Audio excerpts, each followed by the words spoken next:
우리 교회가 있는 빌딩 앞에 나오자마자 작은 도로가 있지 않습니까? 2차선, 3차선처럼 보이는 작은 도로예요. 건너면 역으로 갈 수 있고 다른 빌딩으로 건널 수 있는 그런 작은 도로입니다. 한 여성도님의 어머니께서 저에게 이런 이야기를 해주셨어요. 목사님, 제 딸이 목사님이 무단횡단을 하는 것을 보고 꼭 목사님께 그 부분을 이야기해달라고 했어요. 그래서 제가 그 이야기를 듣고 나서 꽤 됐는데 이 도로를 이제 건널 때 신호등이 있는 건널목이나 조금 더 내려간 주차 빌딩에 있는 건널목 있죠. 자율적으로 차가 없을 때 건널 수 있는 그쪽에 이제 건너게 되었는데 이 여성도님은 작은 아가씨 우리 예원키즈 아이였습니다. 엄마에게 이렇게 부탁을 한 거예요. 복음이 무엇일까요? 복음, 자유, 평안, 위로, 잘 사는 것, 기도의 내용이 응답되는 것, 소원이 이루어지는 것. 세상은 여러 가지로 말할지 모릅니다. 그러나 성경은 이야기하죠. 복음은 모든 믿는 자에게 구원을 주시는 능력이다라고 이야기합니다. 능력입니다. 복음은. 그렇다면 복음을 믿는 자의 삶에도 능력이 나타나야 되고요. 박영선 목사님이 이런 얘기하시는데 실력이 있어야 된다. 복음을 믿는 자의 실력. 저 사람은 진짜 예수 믿는 사람이구나라고 드러나야 되고요. 예수님이 한계가 뿜어져 나와야 합니다. 앞서 본 교통법규를 지키는 차원의 것을 뛰어넘는 그 능력, 실력이 있어야 된다. 빌립보서 1장에서 바울은요, 기독교의 사생관, 그러니까 삶과 죽음에 대한 이야기를 다루고 나서 내가 사는 것이 너희를 위해 참 유익하다라고 이야기합니다. 그리고 나서 빌립보 성도들에게 그들이 사는 삶에서 복음의 능력이 실제로 나타나길 원하는 마음으로 권면하는 말씀이 오늘 27절부터 30절까지 말씀입니다. 복음은요, 기독교는 진공 상태에서 주어지지 않았습니다. 철저하게 시장 속으로 들어가고 사람들의 삶 속으로 들어간 말씀이고 진리입니다. 추상적이고 관념적인 철학이 아닙니다. 일상에 적용되는 말씀이고요. 살아낼 수 있는 능력이 기독교 복음입니다. 그래서 이렇게 말씀하죠. 1장 27절인데요. 우리 강조된 부분만 좀 같이 읽어볼까요? 같이 읽겠습니다. 오직 너희는 그리스도의 복음에 합당하게 생활하라. 그리스도의 복음에 합당하게 생활하라. 보통 성경에는요, 생활하라 위에 각주가 달려 있어요. 그 위에 번호가 있고 밑에 또는 시민 노릇 이렇게 되어 있어요. 그러니까 복음에 합당하게 생활하라는 얘기는 그리스도의 복음에 따른 시민 노릇을 해라라는 이야기입니다. 이 말은 복음에 어울리게 살라는 얘기고요. 복음이 가르치는 대로 합당한 생활을 하라는 얘기예요. 당시의 배경을 좀 알면 이 시민 노릇하라는 의미를 좀 알 수 있는데, 시민 노릇하다라는 것은 로마 시민으로서 의무를 지키며 특권을 가지고 살라라는 의미로 되어 있어요. 그 당시에는 빌립보라는 도시가요, 마게도냐 지방의 도시였는데, 마게도냐는 오늘날로 얘기하면 그리스 지방입니다. 당시 로마가 유럽 전역을 다스리고 있을 때였기 때문에 빌립보는 식민지였잖아요. 그때 빌립보 지역에 사는 이방인들이요, 로마 시민권을 가지고 살게 됐어요. 그래서 머무는 지역은 그리스이고 로마가 아니지만 로마의 법에 따라 살아야 했습니다. 그래서 로마 황제의 명령에 복종해야 됐고요, 그 통치권 아래 살았습니다. 이와 같이 그리스도인들도 살라라는 이야기예요. 왜냐하면 우리는 이 땅에 발을 딛고 있지만 우리의 시민권은 하늘에 있기 때문에. 빌립보 3장 20절이 이렇게 말씀하고 있죠. 그러나 우리의 시민권은 하늘에 있는지라. 거기로부터 구원하는 자 곧 주 예수 그리스도를 기다리오니. 그러니까 이 땅에 발을 딛고 있지만 하늘 시민으로 하나님 나라 시민권을 가진 자로서 살기에 하나님만을 왕으로 모시고요, 그분의 말씀에 절대 복종하며 살라라는 말씀이 오늘 말씀이에요. 그리스도인이 된다는 것은요, 우리 국적이 바뀐 거예요. 내가 이 땅에 살고 있지만 나 하나님 나라로 간 거고, 사단의 나라에서 하나님 나라로 간 거고, 충성의 대상이 바뀌었죠. 나를 섬기는 것이 아니고 하나님을 온전히 섬기는 것이고, 그럼 새로운 의무와 새로운 특권이 주어집니다. 로이드 존스 목사님이 이렇게 이 부분을 좀 해석하시는데, 보시면 우리가 천국 시민이라는 사실을 알아야 된다. 이게 첫 번째고, 두 번째는 우리가 천국 시민이라는 사실과 우리 모든 행동이 그리스도의 복음의 지배를 받아야 하고 그 복음에 따라 결정되어야 한다는 것을 신자들은 알아야 된다. 어디에 지배를 받습니까? 복음의 지배를 받고요, 복음에 따라 결정돼야 된다라는 거예요. 복음에 걸받는 삶, 그것이 복음의 능력을 실제 드러내는 삶이라고 말을 하고 있어요. 그런데 이러한 삶은요, 이 땅에서도요, 좋은 시민으로, 선량한 시민으로 사는 삶이에요. 성도로 우리를 부르셨어요. 그러니까 성도답게 살라는 얘기예요. 뭐 답다라는 게 너무나 중요하잖아요. 선생님이면 선생님답게, 아버지면 아버지답게, 학생이면 학생답게, 목사면 목사답게, 답게 살아야 된다. 복음을 왜 주셨을까요? 단순히 도덕적 가르침을 주기 위한 복음은 아니에요. 그 도덕적 가르침을 통해 변화된 삶은 복음을 통해 나타난 열매고 결과이지 그게 중심이 아닙니다. 천국 가기에 결국은 뭐 그렇게 하나님 나라 가고 지금 이 땅에서 하나님 나라를 경험하는데, 근데 그게 우선이 아닙니다. 복음에 합당한 삶을 살라고 주신 거예요. 근데 이 복음에 합당한 삶을 살기 위해선 모든 문제의 핵심은 내면의 변화로부터 시작되잖아요. 진실한 변화. 그래서 어떤 행실 이전에, 어떤 삶을 살기 이전에 저와 여러분이 어떤 사람이 되느냐가 너무나 중요하죠. 그래서 오늘 복음에 합당하게 살라는 얘기는 그 사람이 되어야 된다라는 이야기를 하고 있는 거예요. 그래서 그 합당한 삶, 하늘 시민이 되는 삶이 무엇인지를 알려주는 말씀이에요. 그럼 어떻게 사는 삶이 그 하늘 시민의 삶일까요? 두 가지로 좀 생각해 보고자 하는데, 첫 번째는요, 한 마음과 연합입니다. 운동 경기의 이미지를 바울이 쓰는데요. 1장 27절 보니까 오직 너희는 그리스도의 복음에 합당하게 생활하라. 이는 왜냐하면 내가 너희에게 가보나 떠나 있으나, 지금은 감옥에 갇혀 있잖아요. 바울이 떠나 있으나 너희가 한 마음으로 서서 한 뜻으로 복음의 신앙을 위하여 협력하는 것과, 한 마음 한 뜻, 협력이라는 얘기는요 다 동일한 단어군에 있잖아요. 비슷한 단어군이요. 단결하는 거고 마음을 하나로 하는 거예요. 그러니까 복음으로 사는 것을 보여주는 강력한 모습이 하나됨입니다. 예수님도 요한복음 17장에서요 제자들을 위해 이제 마지막으로 고별 기도하시는 장면인데, 제자들과 앞으로의 공동체를 위해서 계속 반복하고 있는 것은 아버지와 내가 하나 된 것처럼 너희도 하나 되라라는 이야기를 많이 하시고 간구하셨어요. 근데 이 하나됨과 연합은요 세상이 말하는 수준이 아닙니다. 세상이 말하는 수준의 하나됨은 어때요? 마음이 맞아야지. 같은 학교 출신 찾고요, 같은 고향, 또 때로는 직업이 같은 사람, 또 관심사 같은 사람, 나와 비슷한 처지에 있거나 나와 동일한 상처를 가지고 있는 사람들을 나와 하나 되는 사람이라고 생각하죠. 그러면서 세상은 어떠냐면 내 의견에 반대하고 내 감정을 알아주지 않으면요 배척하고 미워하고 판단하며 바깥으로 그 사람을 밀어냅니다. 근데 성도의 하나됨은요 교회의 하나됨이고요, 공동체 연합이에요. 다양한 사람들이 모여 있는 곳이 교회잖아요. 근데 교회가 하나 되는 것은 너무나 귀한 일이에요.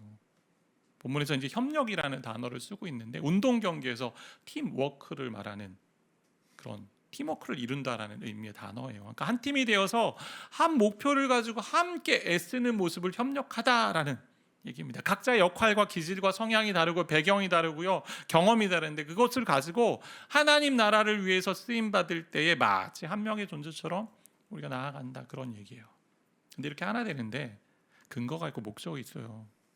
복음의 신앙을 위해 협력하자라는 얘기예요.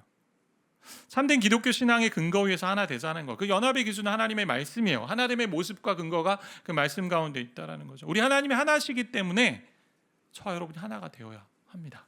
하나에게 우리가 믿는 신앙의 고백, 복음의 신앙 위에 하나가 되는 거예요. 복음의 신앙 안에 있으면요, 복음의 신앙 안에 있으면 우리가 이렇게 받아들이게 되죠. 모든 것 다 하나님 하셨어요. 구원 모든 것 다 하나님 하셨고, 앞으로 우리 성화시키는 것도 다 하나님이 인도해 가실 거고. 근데 또 하나가 발견되죠. 그 하나님, 완전하신 하나님 앞에 우린 너무나 연약한 존재고 타락한 존재라는 걸 깨닫게 됩니다. 그래서 교회와 성도의 하나됨을요 성경은 또 이렇게 설명해요. 에베소 4장 2절 3절 말씀인데 같이 좀 함께 읽겠습니다. 모든 겸손과 온유로 하고 오래 참음으로 사랑 가운데서 서로 용납하고 평안에 매는 줄로 성령이 하나 되게 하신 것을 힘써 지키라. 겸손과 온유와 오래 참음으로 사랑 가운데 서로 용납하는 것, 이거는 복음이 있지 않으면, 복음 안에 있지 않으면 할 수 없는 이야기야. 복음 안에 거하면요 자신의 연약함을 깨닫게 되거든요. 약함을 알아요. 그러니 겸손할 수밖에 없습니다. 자기 소리만 주장하지 않고요, 다른 사람의 이야기를 들을 줄 알고요, 자기의 부족함을 내려놓고 서로 맞춰갑니다. 다른 이의 유익을 위해서. 그래서 공동체 안의 시기와 불화, 경쟁의 모습은 사라지는 거죠. 우리가 특별 새벽 부흥회 2주 전에 함께 했잖아요. 함께 모여서 하나 되는 시간을 좀 경험하지 않았나 싶은데, 감사한 것은 한 번이라도 오세요, 또 영상으로 함께 참여해 주세요라고 권면했던 그 교회 견문을 하나님의 말씀으로 듣고 함께 많은 분들이 기도의 시간 누렸다라는 거예요. 어린 자녀를 둔 한 가정의 이야기, 또 여러 가정의 이야기를 들었는데, 자녀가 계속 특세에 가야 한다 하니까 나온 어머니 계셨는데, 부모님 계셨는데, 토요일 하루 나오셨는데 본인 일평생 처음으로 새벽기도 나온 분도 계셨고요. 그러니까 복음을 근거로 방향성을 정하고요, 또 권하고, 또 서로 마음을 하나로 모으자 했을 때 이렇게 모으는 것이 정말 귀한 일이지요. 그런데 사탄이 저와 여러분의 마음을 흔들 수 있어요. 오늘 특송해 준 것처럼, 특별 찬양해 준 것처럼 사탄이, 마귀가 들끓어서 우리 우는 사자같이 삼킬 자를 찾기 때문에, 복음의 본질에 벗어나지 않았고 복음을 가지고 이야기하고 죄를 지으라 권한 것도 아니고 거짓 복음도 아닌데도 내 성향과 경험과 스타일에 맞지 않는다고 반대하거나 불평하고 있다라면 너무 안타까운 모습이잖아요. 만약 신앙생활에 연수가 있음에도 불구하고 교회에서 성도와 하나됨을 잘 이루지 못한다면 그 이유는요, 복음을 잘 몰라서다.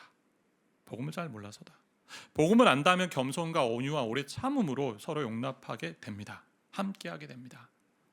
복음의 본질에서 벗어나는 것이 아니라면 자기를 내려놓게 하게 되고요, 자기를 희생하고요, 자기가 먼저 손해 봅니다. 그래서 저와 여러분이 계속해서, 저도 그래요, 저와 여러분이 계속해서 복음을 배워야 돼요. 복음의 신앙을 배워야 돼요.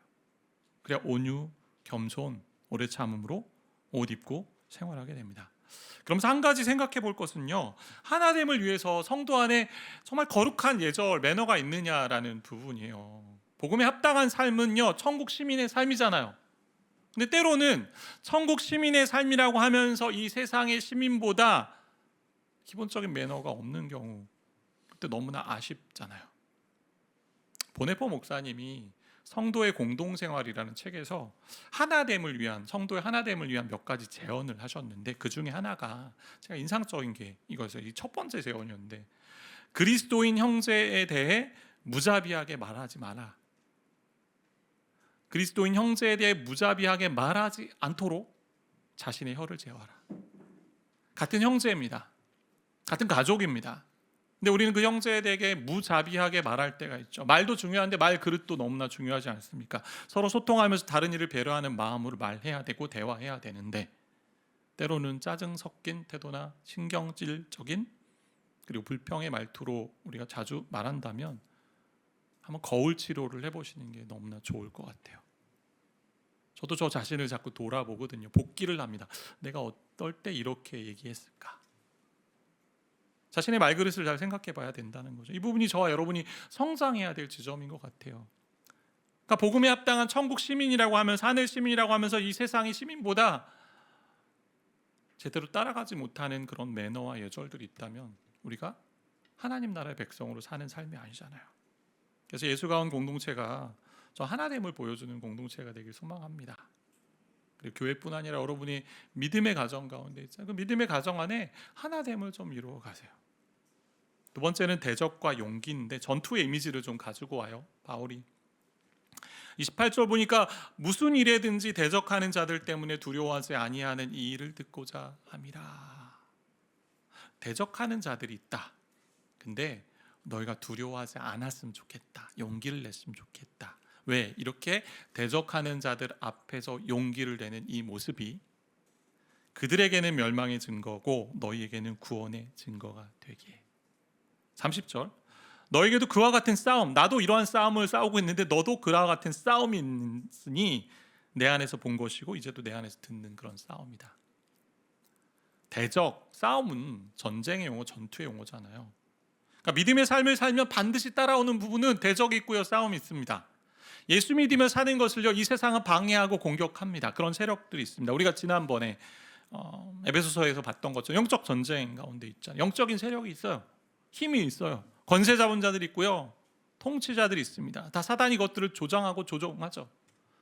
육신, 죄된 본성을 가진 육신과 세상을 혼란하게 만듭니다. 당시 빌립보 교회의 대적이 누구인지는 명확하게 설명이 되진 않아요. 등장하진 않는 3장에 있는 부분과 4장을 생각해 보면 외부적인 대적과 내부적인 대적이 있는 것 같아요. 외부로는요, 율법주의자들이 있습니다. 율법을 지켜야만 구원을 받는다. 믿음으로 구원을 받는 것인데 율법을 지켜야 뭔가 하나씩 자꾸 더 얻는 거죠. 기독교를 배척하는 이방인도 있었고 로마 제국의 사람들이 있었습니다. 왜 형제를 섬기지 않느냐 하면서 기독교인들을 힘들게 했던 거짓 교사들도 있었고요. 게다가 교회 내부에는 교회를 분열케 하는 그런 대표자 2명의 여인이 이제 나중에 나온데 우리가 가서 볼 텐데 갈등을 조장하는 세력이 있었다는 거죠. 그러니까 내부에 분열도 있고 외부에 공격도 있고 복음이 가지고 있는 이 진리가 세상이 추구하는 가치와 다르기 때문에 세상은 반대할 수밖에 없어요. 겸손하라, 용서해라 원수도, 온유해라, 싸우지 말고 화합하라. 마음으로 욕하고 미워하는 것도 살인이다. 섬기는 자가 으뜸이 된다. 그리고 다 사람 싫고 마음에 맞지 않으면 갈라서고 잘라내는데 화합해라, 하나 되라. 이해할 수 없는 말씀이잖아요. 세상은. 하나님 나라는요 편한 곳에서 세워지지 않았어요. 복음의 형태는 십자가에 세워졌습니다. 십자가는요 저주의 자리고 조롱받는 자리고 죽음의 자리였고요, 손가락질 받는 자리입니다. 거기서 시작했기 때문에 세상은요 대적합니다. 죄 어둠의 세력이 가득한 이 세상, 죄인들이 가득한 이 세상, 여기서 하나님 나라가 세워져 가기 때문에 그 복음이 전해지는 곳에서 악한 영향력들이 계속 판을 치고 있고요, 어둠의 유혹들이 있다라는 거예요.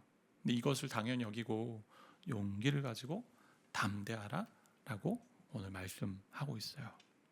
그런데 오늘 말씀에 보니까 이들의 공격을 받을 때요 비로소 우리가 그리스도인임을 내가 알게 된다, 깨닫게 된다라는 거예요.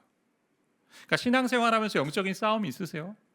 그 싸움이 있다라는 건 내가 복음에 합당한 삶을 살고 있다라는 증거가 된다라는 이야기예요.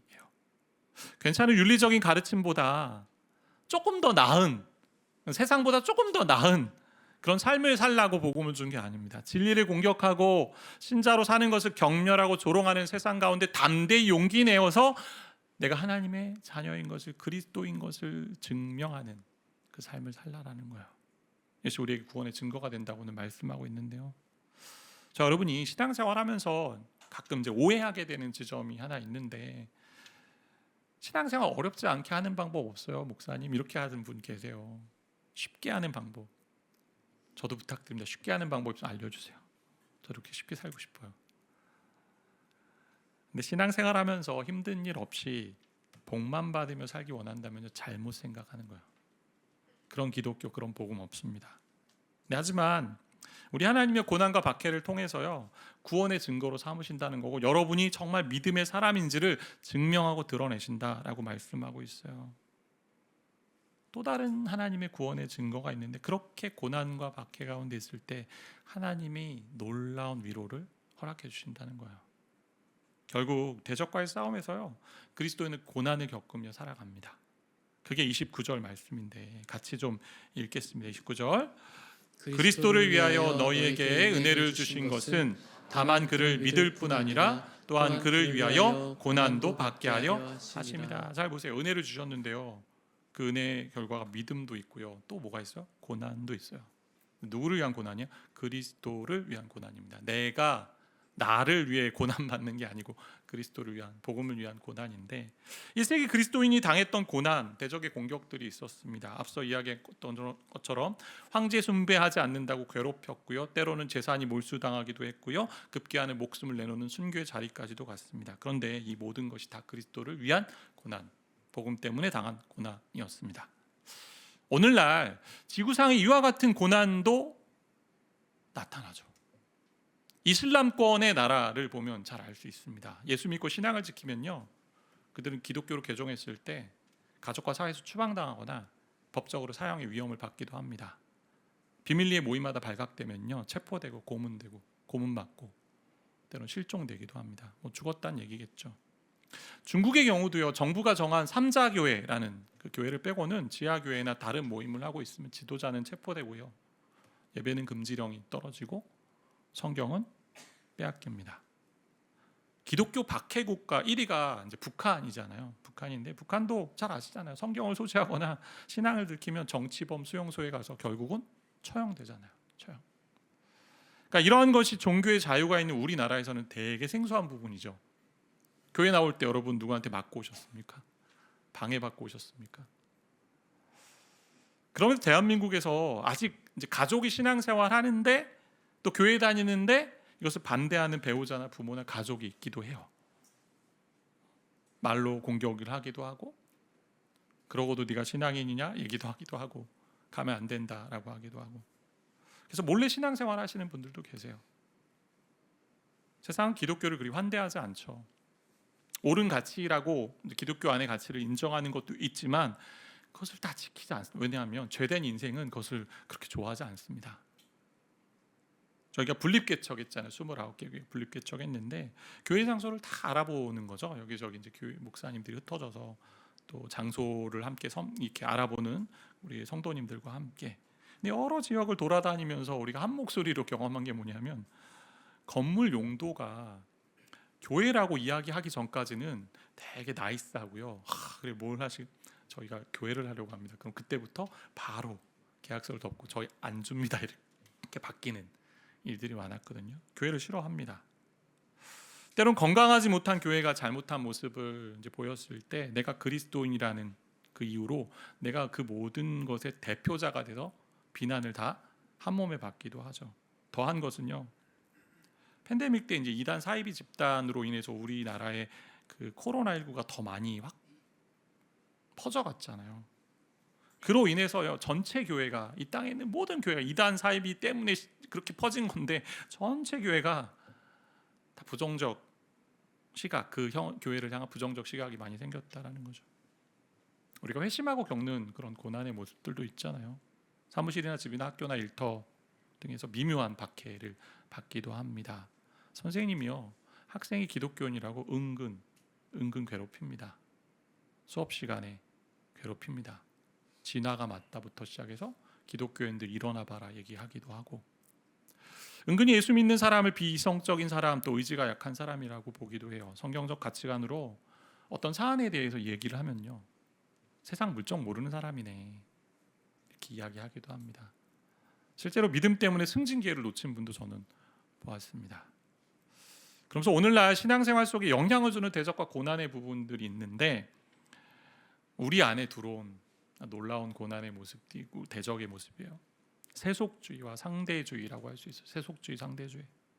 그러니까 기독교를 인정하지만 그것만이 진리다 여기지 않습니다. 어떻게 그것만 진리니? 내 마음대로 하고 내 마음 가는 대로 행하고 내가 가장 중요하고 그렇게 살면 안 되는, 그렇게 살면 되는데 왜 그것만 맞다고 얘기하니? 그러니까 복음을 전하는데요 회심, 거듭남 이런 이야기 하지 말래요. 교회 와도 죄 이런 얘기 하지 말래요. 그냥 좋은 얘기, 마음에 감동을 주는 얘기, 그리고 기쁨이 되는 얘기 해달래요. 예수만이 진리다 하면 또 공격을 받고요. 성경적 성윤리를 얘기하고 동성애가 잘못됐고 성은 남성과 여성밖에 없다 하면 그것이 차별이라고 공격을 받는 세상이 되었어요. 세속주의 모습 있잖아요. 실제로 교회 다니는 분들 안에서도요 예수님 믿는다고 다 됩니까? 라고 하는 분들 계세요. 여러분 예수님 믿는다고 다 됩니까? 라고 얘기한다는 거죠. 그것만 가지고 돼요? 안 되지 않습니까? 세상의 보상과 세상의 그런 허무한 약속에 나를 맡겨야 되고 거기에 뭔가 잘 영합해서 내 미래를 설계해야 된다라고 생각하는 거죠. 그런 싸움이요 저와 여러분 안에 매일매일 존재하고 있다는 거예요. 그래서 예수 믿고 신자로 사는데 가장 어려운 지점들은 내가 세상 기준에서 볼 때 그저 그렇게 사는 것 같고 사업은 실패했고 실직당했고 갑자기 병들어 아픈 가족들 있고 자녀의 진로가 잘 풀리지 않으면요 성공의 증거가 발견되지 않았다 해서 창피해 여기기도 합니다. 이게 오늘날의 모습이에요. 근데 여기서 잠시 좀 균형을 잡으면요 하나님은 저와 여러분을 사랑하시기 때문에 저와 여러분을 끝까지 책임지시고 보호하세요. 우리 인생이 고단한 걸 아시기 때문에 우리의 기도에 응답하시기도 하고요 우리에게 날마다 일용할 양식도 주시고 복을 주시는 분이에요. 내가 함께하고 있다, 내가 너희를 지키고 있다라는 걸 보여주시는 여러 가지 사인들과 증명해 주시는 것들이 있습니다. 그런데 그것이 있고 없고만이 신앙의 절대 기준이 된다라면 아쉬운 거죠. 무엇보다 하나님 만남 자체가 복이고요 하나님이 주신 구원 자체가 가장 큰 복이지 않습니까? 하나님 그런 복된 인생을 살아가는 데 있어서 이 땅 육신으로 사는데 우리가 고단하고 어려운 인생을 걸어가기에 샘물로, 광야 같은 인생 가운데 샘물로, 오물로 주시는 것이, 오아시스 같이 주시는 것이 그런 은혜고 열매들이거든요. 그래서 19절 말씀처럼요, 믿음과 함께 고난도 주어진 거예요. 고난도 은혜의 선물이라는 말이고요, 믿음과 고난 함께 가고요, 믿음과 십자가는요 떼어놓을 수 없는 단어다라는 얘기예요. 그리스도의 이름으로 핍박을 당하고 고난당하는 것이 참된 신앙이다, 그것이 복음에 합당하게 사는 삶이다라고 말하고 있습니다. 저는요 고난이 좋다라고 얘기하는 게 아닙니다. 저도 고난을 좋아하지 않습니다. 이 세상 고난을 좋아하는 사람이 어디 있습니까? 근데 하나님이 고난을 선한 목적으로 사용하시기에 선물이 되고 은혜가 되는 거잖아요. 그러니까 복음을 믿기만 하면 세상에서 성공한다, 잘 된다, 내 삶이 완전하게 뚫린다라는 이야기는 성경에 없습니다. 복음대로 살고 복음이 가르치는 글로 가면요 오히려 핍박과 고난이 있다라고 말하고 있습니다. 왜냐하면 세상의 가치관으로 살지 않고 하나님 나라의 가치관으로 사니까 더 힘들죠. 희생해야 되고 양보해야 되고 관용해야 되고 내가 주장하는 목소리 내려놔야 되고 다른 사람들과 연합하려고 애를 써야 되고. 우리에게는 고난의 현실을 좀 한번 생각해 볼까요? 오늘 고난은 그리스도 때문에 당하는 고난이었어요. 그리스도를 위해서 당하는 고난이었고, 그런데 복음과 그리스도를 위해 받는 이 고난 대적의 공격이 오늘날 우리에게는 또 어떻게 나타날 수 있을까 저는 생각해 봤어요. 앞서 말한 것을 경험하시는 분들도 있을 거예요. 내가 교회 나오는 것 때문에 때로는 다양한 상황 가운데 직장에서 받는 고난도 있을 겁니다. 근데 여기에 더해서 삶의 질고와 고통과 아픔과 시련을 좀 생각해 보자는 거죠. 바울이요 자기 고난 리스트를요 고린도후서 11장에 소개하는데 이렇게 소개해요. 40이 하나 감한매를 5번이나 맞았고요, 3번 태장이 있었고, 돌로 맞았고, 파선했고, 깊은 바다에서 지냈고, 강과 강도의 위험이 있었고, 동족과 광야 바다의 위험이 있었다. 그러면서 이어지는 구절이 제가 여기를 참 눈여겨보게 됐는데, 수고하며 애쓰며 여러 번 자지 못하고 줄이며 목마르고 여러 번 굶고 춥고 헐벗었다. 그러니까 예수 믿으며 사는데 수고하고 있냐라는 얘기고요. 복음과 신앙 때문에 혹시 애쓰며 잠을 줄여간 적이 있는지, 먹지 못할 때가 있었는지, 굶기도 하고 추운 곳에서 생활한 적이 있는지라는 얘기일 겁니다. 아마 이제 단기 선교 갔다 오신 분들은 이런 경험들을 종종 하셨을 수 있을 것 같아요. 단기 선교 가면 마음껏 씻을 수도 없는 경우도 있잖아요. 때론 먹을 것 마음껏 먹지 못할 때도 있습니다. 그런데 일상의 삶에 좀 적용해 보자는 거죠. 일상에서 주님을 섬기고 닮아가기 위해 예배합니다, 양육합니다, 선교하고 전도해요, 봉사합니다. 근데 이것을 위해 내가 잠을 줄이고 금식하며 남을 섬기기에 시간과 물질과 에너지를 내주는 이것까지도 고난의 영역 가운데 들어올 수 있다라고 저는 생각해요. 우리가 2주 전 함께 기도하는 시간이 있었잖아요, 특별하게. 근데 너무 감사한 것은 그 이후에 새벽에 오시는 분들이 조금씩 늘어나고 있어요. 수면 시간을 줄이고 일찍 와서 일어나서 기도하며 하나님 나라를 위해, 이 땅을 위해 기도하는 그 모습이잖아요. 중보기도 제목 가지고 정해진 시간, 또 모임에 와서 기도하는 헌신자들 있죠. 그러니까 내가 가진 시간, 내가 가진 에너지, 내가 가진 물질을 내려놓고 희생하고 나누고 섬기는 것도 그리스도와 함께 고난에 참여하는 일이다라는 겁니다. 내 시간과 에너지, 내 자원, 물질을 세상은요 나를 위해서, 나만을 위해, 가족을 위해서만 사용하는데, 세상 사람들과 달리 하늘 시민은 다른 일을 위해 섬김의 자리 참여하고요 헌신하는 것, 그것도 고난의 영역이다 여겨져요.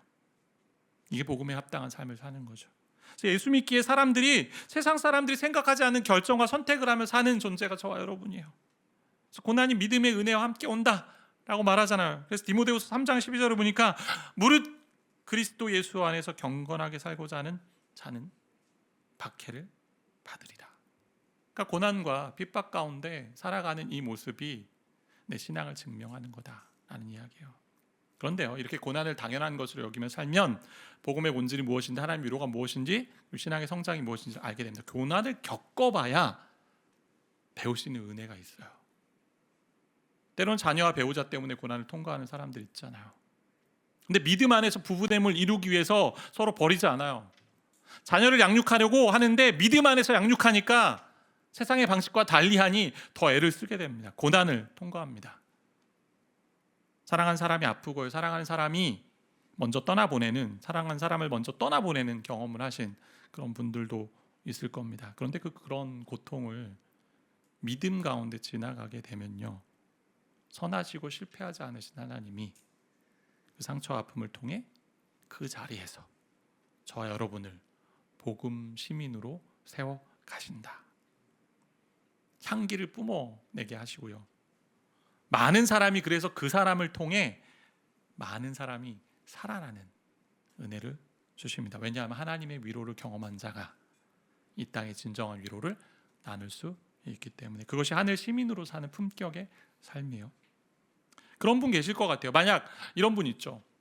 목사님, 저는요 요즘 너무나 하나님이 은혜를 주셔서 평안해요. 너무 좋아요. 뭐 그럴 수 있어요. 그런 시즌이 있으니까 고난이 없어요. 그러면 한마음 한뜻으로 신앙 안에 협력해야죠. 어떻게 해요? 다른 누군가의 고통을 기꺼이 나누며 함께하는 거죠. 내 시간과 물질과 자원을 들여서, 에너지를 들여서 그 사람의 아픔과 함께하는 겁니다. 때론 물질을 나누기도 하고요, 나아가 기도하는 거죠. 그 사람 위해 기도해 주세요. 금식하면서 기도해 주세요. 그게 복음에 합당한 삶을 사는 거예요. 말씀을 맺으려 합니다. 하늘 시민으로서 사는 삶으로 우리를 부르셨어요. 저와 여러분을 이 땅에 발을 딛고 살지만, 그러나 복음에 합당한 삶을 살아갈 때 복음의 능력이 무엇인지를 세상에 드러나는 인생이 됩니다. 하나됨을 위해 겸손히 섬기고요, 대적과 고난에 맞서 용기를 내어 살 때 그 과정을 통해, 그 고난의 과정을 통해 세상에 영향을 미치는 선한 존재가 되실 겁니다. 그런 은혜 우리 함께 누리기를 바라고 소망합니다.